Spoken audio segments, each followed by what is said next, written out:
Hi friends, मी मयुरी. स्वागत आहे तुमचं आजच्या व्हिडिओमध्ये. आणि आज आपण बनवणार आहोत उन्हाळी वाळवण पदार्थ म्हणजेच उपवासाचे सांडगे. आणि हे सांडगे आपण घरात फॅनच्या हवेखाली सुकवलेले आहेत, उन्हात अजिबात टाकलेले नाहीत, कारण आमच्या घरी अजिबात ऊन येत नाही. तरीही किती मस्त असे सांडगे आपले सुकलेले आहेत, तुम्ही बघू शकताय. मग आता उन्हाचं टेन्शन घ्यायची गरज नाही, तुम्ही घरातच मस्तपैकी असे सांडगे आणि उन्हाळी वाळवण पदार्थ बनवू शकताय. आणि आता मी तुम्हाला इथे सांडगे तळून पण दाखवत आहे. आणि बघा किती मस्त असे सांडगे तळले गेलेले आहेत आपले. आणि आता मी तुम्हाला सांडगे तोडून पण दाखवते. किती मस्त असे पटकन हाताने ते तुटतात, अजिबात कुडकुडीत वगैरे होत नाही. तुम्ही बघू शकता इथे किती मस्त असे मी सांडगे तुम्हाला आता तोडून दाखवत आहे. आणि छान तोडले गेले आहेत ना मस्त. चला मग आता रेसिपीला सुरुवात करूया.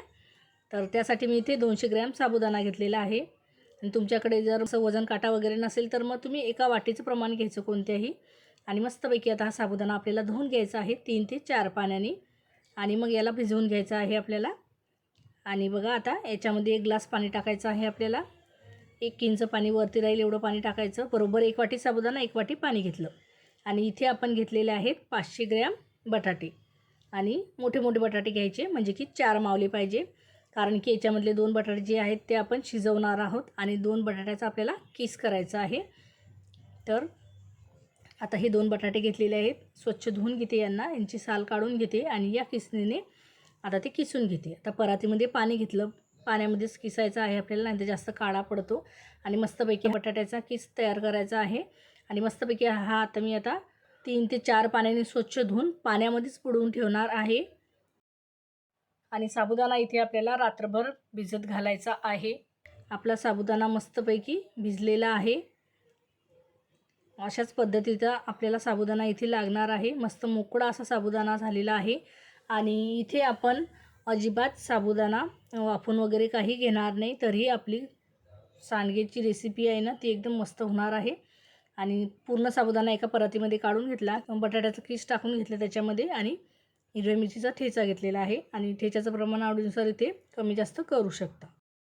आता व्यवस्थित बाकीचे मसाले टाकायच्या आधी हे पूर्ण व्यवस्थित मिक्स करून घ्यायचं आहे. म्हणजे किस जो आहे ना तो पूर्ण साबुदाण्यामध्ये व्यवस्थित मिक्स झाला पाहिजे. आणि ठेचा पण मिक्स झाला पाहिजे, नाहीतर मग कुठे मसाला लागेल, कुठे तिखट लागेल, कुठे नाही लागणार.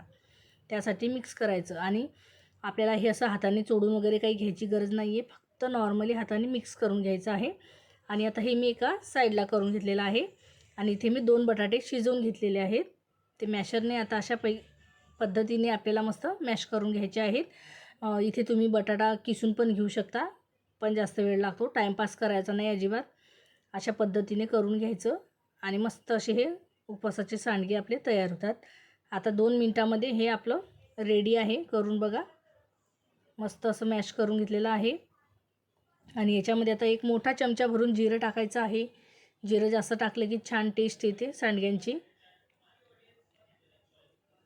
आणि आता इथे टाकायचं आहे 1 चमचा मीठ. मिठाचं प्रमाण सुरुवातीला कमी ठेवायचं, नंतर वाटलंच तर खाऊन बघायचं, कमी वाटलं तर टाकायचं.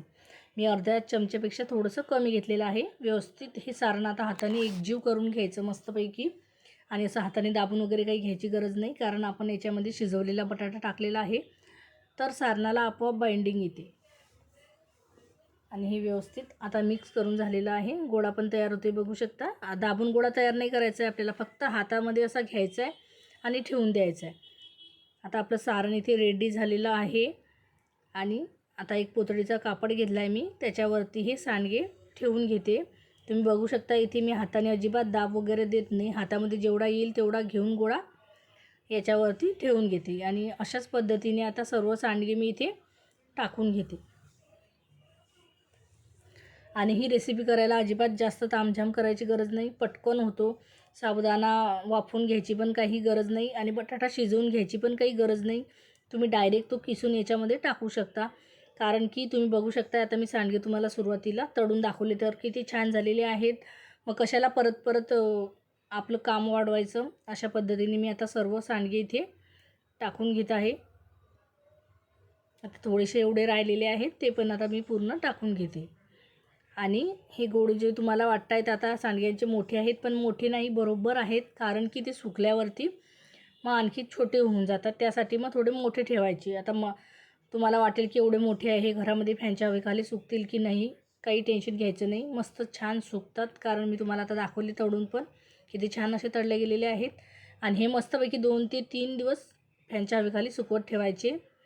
आता तिसऱ्या दिवशी तुम्ही सांडगे बघू शकता, आपले मस्त असे सुकलेले आहेत. तिसऱ्या दिवशी मी तुम्हाला सांडगे तळून दाखवणार आहे आणि जवळून तुम्ही सांडगे बघू शकता आपले किती मस्त असे सुकलेले आहेत.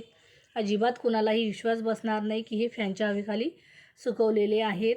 उन्हाचं टेन्शन घ्यायचं नाही. ऊन नाही असलं तरी काही हरकत नाही, पण रेसिपी करायचं सोडायचं नाही. आणि मस्तपैकी आता हे सांडगे आपण इथे तळून घेऊया.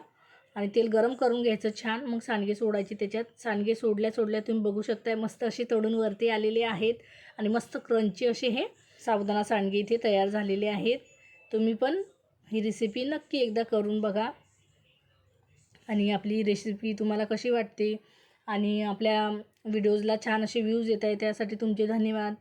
आणि असेच तुम्ही व्हिडिओ आपले बघत राहा. आणि तुम्ही बघू शकताय किती मस्त असे सांडगे इथे तुटत आहेत. म्हणजे हे प्रूफ आहे आपल्या रेसिपीचं की आपण घरामध्ये सांडगे सुकवून बनवू शकतो. बघितलं ना. आणि सांडग्यांची साईज पण बघू शकताय तुम्ही. सांडगा तळल्यावरती किती मोठा झालेला आहे आणि किती छोटा दिसतोय तळायच्या आधी. डिफरन्स बघू शकताय तुम्ही दोघांमध्येही. हे किती छोटे दिसत आहेत, हे किती मोठे दिसत आहेत. मग कसा वाटला आजचा व्हिडिओ? आवडला असेल तर व्हिडिओला लाईक शेअर कमेंट्स नक्की करा. आपल्या चॅनलला आठवणीने सबस्क्राईब करा. चला तर मग परत भेटूया अशाच एका नवीन व्हिडिओसोबत. तोपर्यंत बाय बाय.